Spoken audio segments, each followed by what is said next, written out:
nesses últimos dias aí, momentos de ebulição, tanto na Assembleia Legislativa do Estado de São Paulo, quanto no Centro Paula Souza, né? Estudantes secundaristas aí das ETECs ocuparam esses espaços, entraram nesses espaços, e para reivindicar algumas coisas em comum, principalmente a questão da abertura da CPI relacionada ao desvio de verba das merendas escolares, né, da denúncia que foi feita pela Operação Alba Branca, e pela abertura e pela alimentação nas escolas, né, basicamente isso. Eu queria que vamos começar hoje com o Lucão, que é líder do Adoleste, né, que é um movimento aí que agrega o pessoal dos adolescentes aqui da Zona Leste, e também envolvido com alguns movimentos e causas sociais, né, no passado vocês fizeram algumas coisas relacionadas ao abuso infantil. Eu queria te perguntar sobre essa postura de enfrentamento na adolescência, cara. Você sente que isso aí é uma tendência mais positiva ou mais negativa? Você acha que a galera está fazendo bem ou está fazendo mal? Eu acho que a causa na minha opinião, a causa é justíssima, mas a minha pergunta está mais relacionada à postura de enfrentamento que essa geração parece que está pegando no breu. Qual que é o seu entendimento disso aí? Então, eu acredito que essa geração, da forma que está fazendo, com a consciência que está fazendo, com a consciência que está atuando, ela está certíssima. Ela tem que ir para a rua mesmo, e ela tem que colocar a boca no trombone mesmo, e ela tem que fazer algo diferente do que várias gerações fizeram, que é confrontar com sabedoria, confrontar com calma. A gente viu que todas as ocupações que ocorreram, pelo menos até aqui, não teve grande baderna, quebra-quebra, quebra-pau de alguma coisa, enfrentamento com a polícia, nada de grave, nada daquilo que a gente não já espera. Então, acredito que essa juventude, essa molecada está fazendo aquilo que a gente também deveria fazer, se engajar mais. Tem muita gente, inclusive me incluo nessa, e tantos outros amigos que conheço, que a gente senta e a gente gosta de entender melhor o contexto social, a gente gosta muito de conversar a respeito dessas realidades sociais, de conversar daquilo que deveria ser feito, de ficar batendo papo sobre teorias. E essa meninada, ela pega a teoria um pouco no cru, tanto sem entender muita coisa, sem entender o porquê das pessoas fazerem tudo o que estão fazendo, mas vão lá e brigam, reivindicam os direitos delas, sabem o que estão fazendo. Uma meninada que vai e pede CPI, ela sabe que é uma CPI, eles sabem o que estão fazendo, eles sabem o que é que eles estão querendo com esse fim. Qual é a grande preocupação? São meninos e meninas. São meninos e meninas de 17 anos, de 15 anos, de 16 anos. Então tem que ter essa consciência dos pais estarem, de certa forma presentes, sabendo o que está acontecendo, sabendo a atuação, especialmente sendo algo contra, né, entre aspas, o Estado, o governo tem que ter também essa responsabilidade de entender que está lidando com meninos e meninas. É difícil, porque eles não entenderam isso quando acabaram lesando essa meninada na merenda, então é difícil a gente ter a ideia de que vão entender isso protegendo-os de qualquer risco que eles mesmos podem causar. Mas eu acredito que esse é o caminho. Eles estão no caminho certo e a gente também deveria estar fazendo isso com outras coisas que a gente acredita. Legal. Uma coisa que eu penso, assim, aí o Ali ou o Rodrigo quiser responder, faz um sinal aí, é essa questão do Rodrigo na transmissão piloto falou, né, maiores são os poderes do povo. E essa galera se juntando e vendo o poder que tem, né, de realmente fazer o barulho que está fazendo, de chamar para a conexão do Rodrigo caiu. Então vai ser você mesmo, Ali. De chamar para de saber que eles têm poder de interferir nisso, até que ponto eles nessa idade estão sendo realmente orientados para em um sistema autônomo de educação que vai fazer eles entenderem criticamente o momento. Porque agora eu acho que é absolutamente justo a causa. Eu concordo plenamente, na minha opinião, se eles não fizessem isso, talvez a CPI nunca seria aberta, porque é ridículo o quão maioria, o governo do PSDB, do governador Alckmin, manipula a Assembleia Legislativa. Então, eles tomaram uma atitude extrema. E essa atitude extrema em uma causa justa talvez seja entendível. Mas quando a causa não for justa, você acha que eles estão sendo preparados para assumir essa resposta? Eu não acho que eles tenham a preparação política completa, esse tipo de coisa. Não é disso que se trata mesmo. Eles estão fazendo alguns movimentos muito espontâneos e aí pode ser também que eles estejam sendo guiados por algumas outras frentes aí, alguns outros interesses por trás. Tudo é possível também. Agora, eu acho que os equívocos cometidos pela ação, eles são sempre muito menores do que qualquer omissão. Então, eu acredito muito no que esses moleques estão fazendo e se eles passarem do limite de vez em quando, se alguma coisa acontecer que não for muito correta, seja lá o que for, para mim, isso vai ser sempre menor do que qualquer omissão deles e da sociedade de um modo geral, e muito menor do que, inclusive, a maneira política como a gente se organiza e como tem sido feita todos os tratados políticos, os movimentos políticos no Brasil. Isso é que eu acho. Uma outra coisa que eu vejo, que eu acredito, é que eles estão fazendo algo diferente. Existe uma juventude no Brasil que está pensando politicamente de um modo diferente. O Brasil está começando a aprender que fazer política não é só função do candidato eleito, do homem e da mulher públicos que estão ali representando-nos com o voto. Fazer política é um ato da sociedade. Então, assim, esses caras que estão no poder, eles vão tomar muito mais cuidado daqui para frente com o que eles estão fazendo, porque o povo começa a invadir a Câmara agora.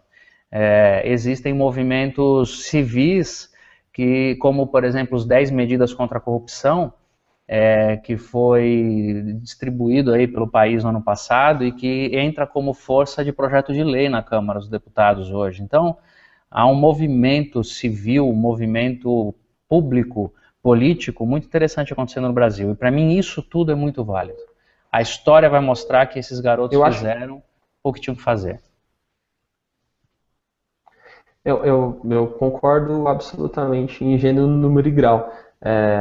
E eu acho que o nosso papel, eu trabalho com educação e na verdade, o papel da sociedade é preparar, porque eu acho que o movimento é positivo pra caramba. A gente está caminhando para isso que você falou, para uma realidade em que os governantes entendam que a população não está mais inerte, que é inadmissível você roubar dinheiro de merenda e a gente não vai ficar só reclamando e falando que o governo é ladrão, a gente vai invadir a Assembleia Legislativa. A gente não, porque eu posso me colocar numa geração mais antiga que essa molecada, mas eles estão chegando com o pé na porta.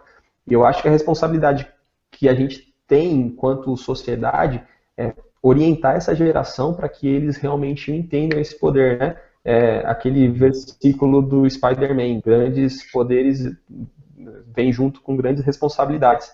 Então, quando a gente entender que o poder está na mão do povo, que o governo é representante do povo, a gente vai precisar ter mais responsabilidade nas decisões que a gente toma. Não só no voto, né? Porque o voto é uma bênção. A gente vive num sistema democrático, apesar de algumas pessoas não estarem pedindo para que ele mude, mas a gente vive num sistema democrático em que a gente vai poder mudar os governantes o tempo todo, né? A gente vive debaixo do jugo aí do governo do Estado há muito tempo. A gente pode mudar isso através do voto, mas mesmo assim a participação popular ela é constante e a gente precisa entender que essa geração tem que ser preparada para assumir essa responsabilidade, porque não é baderna, né? Eu achei bastante legal, li hoje uma matéria deles falando como está sendo o movimento lá dentro, de como eles estão cuidando da casa, de como eles estão, né, deixando a casa em ordem. Não sei se eu tinha visto alguma coisa relacionada à reintegração de posse, mas a gente tem que evitar o discurso político no mau sentido.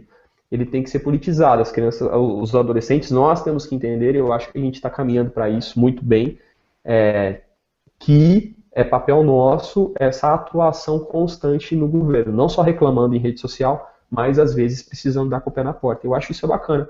Mas outro viés que isso traz é a questão olha o vespeiro, né? Do respeito à autoridade constituída, né? Eu tenho uma opinião sobre isso, é só para provocar, porque provavelmente algumas pessoas que nos assistem podem ter essa opinião, de como a igreja colabora ou não para que esse senso crítico seja embutido nas pessoas, né? A gente vive uma democracia dentro de algumas igrejas, no caso das igrejas do qual a gente faz parte, preza pela democracia, mas... voltou, Rodrigo, seja bem-vindo de novo. Qual o papel da igreja na orientação dessa juventude nesse sentido de politização? Você estava ouvindo, Rodrigão? Você pode responder isso ou eu passo para algum dos outros meninos? Não, tranquilo. Fala aí, então. Vocês pararam. Mas só uma coisa rapidinho. Meu irmão me deu um toque aqui, que ele está assistindo a gente. Ele falou que tem algum celular que está perto de um fone e está dando interferência aí. Só para ver se tem um celular perto de fone, está dando interferência. Eu tenho 36 equipamentos próximos aqui. Acabei de tirar. Vamos ver se melhora. Deve ter sido, desculpa. O meu tá Fala aí, desligado. Rodrigão. A pergunta é como a igreja, qual o papel nós como igreja, se a gente mais contribui para a politização dessa galera ou para a alienação, em linhas gerais é isso. Fala aí. Tá, então já pulou a parte do... Tô me atualizando aqui. Beleza. O que eu penso de que como igreja a gente sempre deve fazer, não só nesse caso da ocupação, é a conscientização do engajamento social que a gente tem que ter em todos os níveis, né?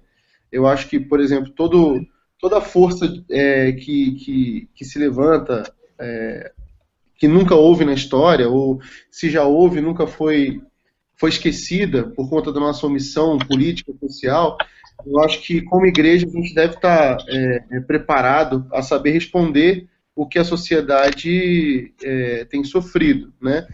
Nossa sociedade é uma sociedade vitimária e a igreja está aqui para poder estar ao lado da vítima, né? Seja ela em qual classe social esteja, seja ela em qual âmbito social ela se encontre, nós estamos aqui para apoiar a vítima, né? Biblicamente a gente tem a base para isso, para o órfão, para a viúva, para o estrangeiro, etc. Nesse caso da ocupação, a gente está tendo uma juventude que se levanta para a prática, como eu cheguei a pegar um pouco do Lucas falar, né? Sai daquela questão que muita gente identificou na teoria e vai para a prática. Isso, na verdade, é até um paradoxo para uma geração que cresceu diante da revolução digital, né? Que é uma revolução preguiçosa, né? Mas, ao mesmo tempo, agora você vê que é uma revolução também que instrui e que traz as pessoas mais para perto do que está acontecendo. Então, talvez isso trouxe um jeito de se chamar atenção para algo que está acontecendo e mostrou a força que esses movimentos têm, né? Você vê, por exemplo, que esses jovens, a gente tem que estimular eles a não desistirem, mas mesmo que eles parem, a lição já foi dada, né? As ocupações empreendidas por eles já é um dos caminhos abertos para enfrentamentos do status quo. E isso a gente tem que valorizar nessa geração, né? E o engajamento também. Agora, como instituição, como igreja, eu acho que a força que a igreja tem nisso talvez instruir de uma forma coerente, né? Por exemplo, Jesus, quando ele falava sobre mudança, sobre tudo, ele falava que nós somos agentes da paz. Então, que nós não somos, nós não fazemos do jeito que todo mundo faz. Nós somos um caminho controverso, né? Então, todo mundo faz de um jeito. Nós fazemos, vós, porém, fazeis assim. Então, tipo assim, Jesus mostrava um jeito diferente de tratar o engajamento político, o engajamento social e tudo mais. Então, eu acredito que talvez a igreja seja esse equilíbrio nos extremos, entre os extremos, entendeu? Seja uma forma de trazer para a juventude, não para as pontas, né? Eu sou desse lado, eu sou desse lado, mas tentar buscar algo que seja coerente, né, com o que está acontecendo na sociedade, mas que não aliene a molecada do que tem que fazer como jovem, né? Talvez caminho para minha opinião. Legal. O Kainan Rossi, valeu Kainan por estar participando. Ele colocou lá, eu vou ler a pergunta dele, mas eu acho que meio que já foi respondida.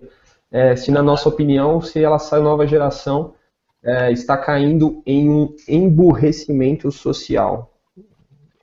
Essa foi a expressão que ele utilizou. Se na nossa opinião, essa geração jovem está caindo em um emburrecimento social. É isso ou é o contrário? Lucão, fala aí.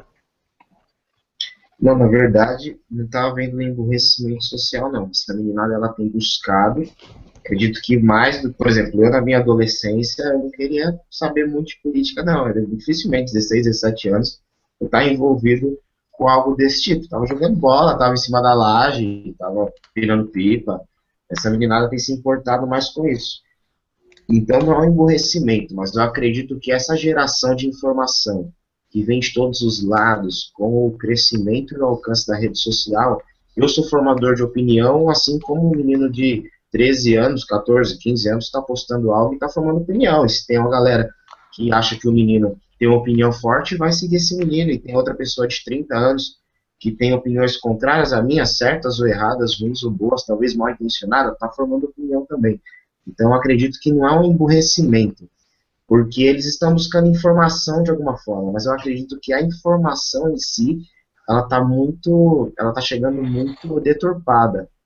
Cortella, ele... Desculpa, quer falar, não? Eu já ia citar o Cortella, a gente ia entrar numa espiral de conhecimento muito profundo. Mas isso não é perigoso, isso que você falou? Essa molecada, ela tem acesso, a gente fala, é uma geração digital, ela tem acesso às redes e a gente esse que é o problema, é isso que eu estava querendo falar. A gente entrou numa geração em que, às vezes, a opinião que eu tenho e que dou, ela é embasada naquilo que eu acho e não naquilo que é fruto de reflexão e de buscar outras coisas, né? O Humberto Eco, o saudoso Humberto Eco, postou, ou escreveu um pouquinho antes de morrer, que o problema das redes sociais é que ela tornou o Zé Mané da aldeia em um grande filósofo e pensador, porque ele entra lá na rede social e coloca, não sei, fulano é bandido. E se isso é verdade ou não interessa, porque uma pessoa que concorda e compartilha vira verdade. Então esse não é o grande perigo, assim, é uma geração que está se empoderando, que está entendendo o poder que tem, mas que está cada vez menos criteriosa na sua formação e nas fontes que você busca isso. Eu acho que até o nosso canal surge um pouco dessa necessidade, a necessidade de ter um ponto de reflexão, não só de compartilhamento e do que eu acho e opino. Eu acho que achar e opinar essa facilidade, às vezes, é muito perigoso, porque eu não posso considerar madura a opinião política de uma criança de 14, 15 anos. Ou sim, ou não, depende do histórico dela. Né? Mas eu acho que é aí que reside o perigo. Você está empoderando uma galera, mas eu acho que junto com esse empoderamento, junto com esse poder que eles estão assumindo, a gente tem que trabalhar para que eles usem ele com responsabilidade. Não é postando a minha opinião, que a minha opinião é verdade. A minha opinião não é verdade que eu escrevi ela antigamente o ditado era que o papel aceitava tudo, agora a internet aceita tudo. Fala aí. Então, é exatamente nesse ponto que o Mário Sérgio Cortella entra. Ele escreveu um livro que se chama Era da Curadoria. E ele diz lá que nós precisamos cada vez mais de pessoas que sejam especialistas em determinadas áreas para fazer um filtro daquilo que está sendo postado, daquilo que está sendo gerado de conhecimento. Cortella, ele defende a ideia de que toda a informação, praticamente, que a gente precisa para se formar em uma graduação, quase toda a informação que você precisa, todo o conhecimento que você precisa, já existe, está na internet, está na rede. Mas é necessário que existam, no nosso tempo, pessoas que são curadores, que é qual que é a ideia? Organizar o conhecimento e dizer assim, ó, isso aqui é válido sobre esse assunto, isso aqui não é válido sobre esse assunto. O que acontecia antigamente, as pessoas, para fazer uma postagem no jornal ou numa revista, alguma coisa desse tipo, tudo era muito bem analisado, algumas coisas eram descartadas porque não condiziam, algumas coisas eram analisadas por toda uma equipe, todo um processo, eram descartadas. Hoje não. O que acontece? O cara tem uma opinião, ele posta. Depois que ele postou, a gente faz esse trabalho, descartar o que serve e o que não serve. Quem está lendo tem que fazer esse trabalho. Então, eu acredito que isso é muito perigoso. Mas, ao mesmo tempo, é algo que a gente não consegue frear. E aí, as pessoas que são mais sensíveis, as pessoas que são mais maduras, que têm voz para essa meninada, E tem que orientar, dizer, isso aqui serve para você ler a respeito disso, isso aqui não serve, tal pessoa fala bem disso, mas isso aqui ela não fala. Precisa existir mais curadores, gente que se importa com o que está sendo lido, com o que está sendo aprendido.